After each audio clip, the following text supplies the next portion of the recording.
శ్రీ మహాగణాధిపతయే నమః. ఐం మహాసరస్వత్యే నమః. శ్రీ లలితాంబికాదేవియే నమః.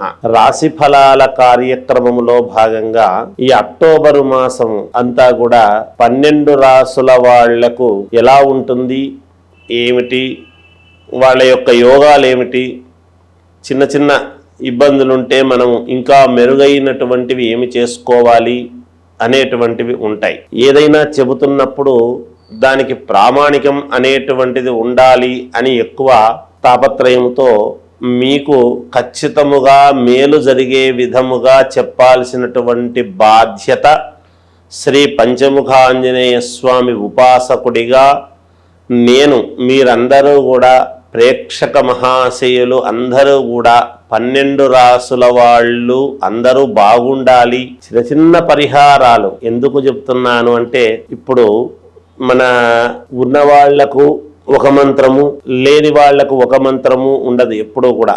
కనుక అందరూ సామాన్యుల దగ్గర నుండి అసామాన్యుల వరకు కూడా అందరూ మేలు చేసుకోగలిగినటువంటివి ఏమిటి అనేటువంటివి చెప్పాలి మీకు. అంతేకాకుండా మీరేం కోరుకుంటారు, ఉద్యోగము కావాలని, లేదా ఎప్పటి నుంచో అమ్మాయికి వివాహం కావాలి అనేటువంటివి కానీ, లేదా అబ్బాయికి వివాహం కావాలి అని కానీ, అబ్బాయికి ఉద్యోగం కావాలని కానీ, లేదా విదేశాలకు వెళ్ళాలి అనేటువంటి కోరికలు కానీ, అది కాకుంటే ఉద్యోగము చేస్తూ ఉన్నాము కాస్త జీతాలు పెరిగితే మంచిది, లేదా ఉన్నతమైనటువంటి స్థితికి ఎదగాలి అనేటువంటి ఆలోచన, ఇల్లు కట్టుకోవాలి, సరే ఒక కారు కొనుక్కోవాలి. ఇవాల్టి రోజున మధ్యతరగతి కుటుంబీకులు అందరూ కూడా ఆలోచన చేస్తూ ఉన్నటువంటిది ఏమిటి అంటే, ఖచ్చితముగా మేలు జరిగే విధముగా మేము ఏమి చేసుకుంటే మేలు, మాకు అప్పులు ఎలా తీరుతాయి, లోన్లు ఎలా మాకు పుడతాయి, ఏం వ్యాపారం చేసుకుంటే బాగుపడతాము, లేదా ఉద్యోగంలో ఉన్నతమైనటువంటి స్థితికి ఎలా వెళ్ళాలి, వీటన్నిటికీ సమూలముగా కొన్ని పనులు మనము సహజముగా చేసుకోవలసినటువంటివి కొన్ని ఉంటాయి, చిన్న చిన్నవే. పైగా మనకు అక్టోబర్లో దసరా పండుగ అనేటువంటిది వస్తున్నది. కలవు చండీ వినాయకవు అని. అంటే కలియుగములో చండీ అంటే అమ్మవారు పార్వతీదేవియే. పార్వతీ అమ్మవారి యొక్క అమ్మవారి నవరాత్రులు, అలాగే గణపతి నవరాత్రులు, ఈ రెండిటికీ ఉన్నటువంటి ప్రాధాన్యత చాలా అత్యంత అమూల్యమైనటువంటిది అని అందరికీ తెలుసు. కనుకనే ఏ రాశి వాళ్ళు ఏమి చేసుకుంటే పరిహారాలు, మీ పనులు అన్నీ కూడా మీకు మేలు జరుగుతాయి, ఉపయోగపడతాయి అనేటువంటి అంశాన్ని ఇప్పుడు నేను మీకు తెలియజేస్తూ ఉన్నాను. పరిహారము అనేటువంటిది ఏం చేసుకుంటే మేలు అనేటువంటిది చెప్తాను మీకు. ఎందుకంటే ఏ రాశి వాళ్ళకైనా ఆ రాశి విధి విధానాలు ఎలా ఉండబోతుంది ఈ మాసము అని చెప్పిన తర్వాత ఆఖరుకు ఆ రాశి పరిహారాలు తెలియజేస్తాను మీకు, ఏం చేసుకుంటే మంచిది అనేటువంటి విధానము.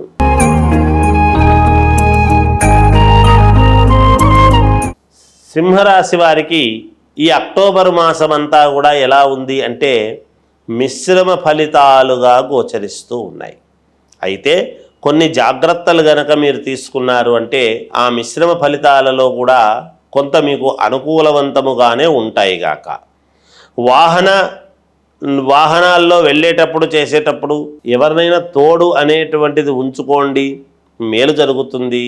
శుభాశుభ ఫలితాలు సమానముగా ఉంటాయి ఈ మాసములో అనేటువంటిది తెలుస్తూ ఉన్నది. అంటే మనకు 8 పనులు కావాల్సి ఉంటే 4 మంచి పనులు జరగటము, 4 ఒకవేళ జరగకపోవటము, కాస్త నిదానంగా జరగటము, ఇలాంటివి ఏవో చిన్న చిన్నవి ఉండవచ్చును. అంతేగాని ఇబ్బందులు పడాల్సినటువంటిది ఏమీ లేదు. ఉద్యోగము చేసుకునేటువంటి వాళ్ళు అధికారులతో సత్సంబంధాలు మెలిగి మేలే జరుగుతుంది గాక, అనుకూలతలు పెరుగుతాయి.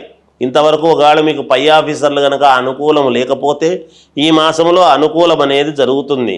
సంతానము అభివృద్ధి అంటే పిల్లల గురించి మీకు మేలు జరుగుతుంది గాక. ఒకవేళ పిల్లలే లేరు అని అనుకునేటువంటి వాళ్ళు సంతాన యోగము కలగవచ్చును.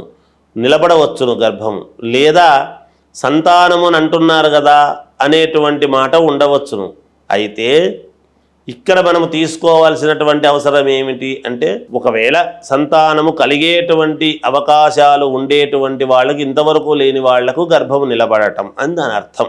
యోగం మంచిది, లేదా విదేశాలకు వెళ్ళే యోగం ఉన్నటువంటి పిల్లలు, లేదా ఉద్యోగాలు రావటం, లేదా పిల్లలకు వివాహాలు ఇలాంటివి శుభకార్యాలు ఏర్పాటు చేసుకోవటం, ఇలాంటివి ఏవో జరుగుతాయి. అలాగే భ్రాతృ సౌఖ్యము, అన్నదమ్ముల యొక్క సౌఖ్యము అనేటువంటిది మీకు పెరుగుతుంది, అనుకూలతలు పెరుగుతాయి. ప్రయాణము వలన చిన్న చిన్న ఆటంకాలు కలిగినప్పటికీ జయము కలుగుతుంది గాక. నూతన వ్యాపారాలు అభివృద్ధి పదములో నడవటానికి కావాల్సినటువంటి నిర్ణయాలు కొన్ని మీరు తీసుకుంటారు.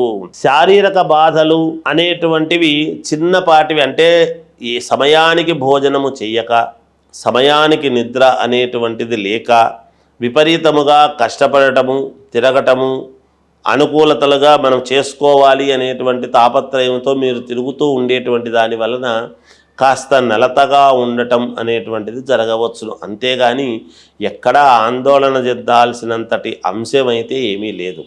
మెరుగైనటువంటి ఫలితాలు కావాలి, మేలు జరగాలి అనుకునేటువంటి వాళ్లకు మీ జాతకాలను మీకు అనుకూలమైనటువంటి వాళ్ళ దగ్గర ఒక్కసారి పరిశీలన చేసుకోండి.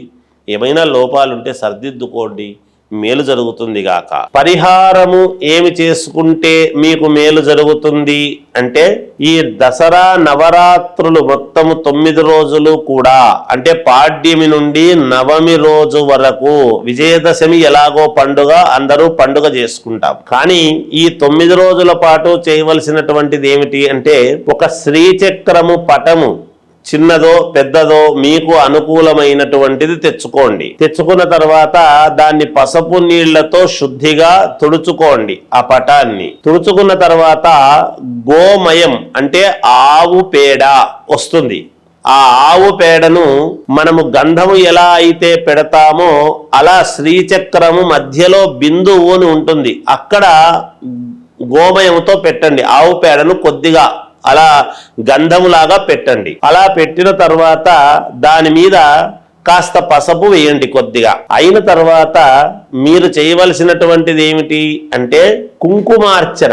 మామూలుగా లక్ష్మీదేవి యొక్క కుంకుమార్చన మామూలుగా అష్టోత్తరము ఉంటుంది. ఆ అష్టోత్తరముతో కుంకుమార్చన చేసుకోండి. అంటే ఓం ప్రకృతై నమః, ఓం వికృతై నమః అనేటువంటివి ఉంటాయి అష్టోత్తర శతనామాలు. ఆ కుంకుమ ఆ పటము మీద వేయండి రోజు కూడా. ఏ సమయంలో వేస్తే మీకు అనుకూలము అంటే, సాయంకాలము 6 నుండి 7 గంటల మధ్యలో చేయాలి. ఇది ఆడవాళ్ళైనా చేయవచ్చును, మగవాళ్ళైనా చేయవచ్చును. ఇక్కడ భక్తి ప్రధానము. శ్రీచక్రమే మూలదేవత, ఆవు పేడ గోమయము లక్ష్మీదేవి, కుంకుమ లక్ష్మీకృతమైనటువంటివి. ఇక్కడ త్రిలక్ష్ములు అని ఏమిటి, మహాకాళి, మహాలక్ష్మి, మహాసరస్వతి స్వరూపముతో మనము అక్కడ హరిద్రమును మొదట పసుపు పెట్టమన్నాను కదా. హరిద్రము కూడా ఏమిటి అంటే గణపతి సమానము, అమ్మవారి యొక్క స్వరూపము, రెండూ కూడా. అందువలన వాటితో ఎప్పుడైతే మనము కుంకుమార్చన చేస్తామో రోజు ఖచ్చితముగా మీకు అనుకున్నటువంటి పనులు నెరవేరి తీరుతాయిగాక. అలా కుంకుమార్చన చేసినటువంటిది మరుసటి రోజు మళ్ళీ మీరు ఆ కుంకుమ ధరిస్తూ ఉండండి. అది అలాగే 9 రోజుల పాటు చెయ్యండి. 9 రోజులు అయిన తర్వాత ఆ కుంకుమను ఒక చోట అని పెట్టుకొని నిత్యము మీరు పెట్టుకునేటువంటి విధానముగా చూసుకోండి. ఆ పటానికి రోజు కూడా అగరబత్తీలతో తిప్పండి, ధూపం వేయండి, పచ్చకర్పూరముతో హారతి ఇవ్వండి ఆ పటానికి ప్రతిరోజు కూడా కుంకుమార్చన అయిన తర్వాత. ఇది బాగా జాగ్రత్తగా గమనించి చేసుకోండి. తప్పకుండా మీ కోరికలు నెరవేరి తీరుతాయిగాక. అతి సూక్ష్మమైనటువంటివే. ఏది చెయ్యాలో అది చెయ్యాలి, ఏది చెయ్యకూడదో దాన్ని అవసరం లేదు. ఇది పాటించండి, మీకు తప్పకుండా మేలు జరుగుతుంది గాక. జయోస్తు.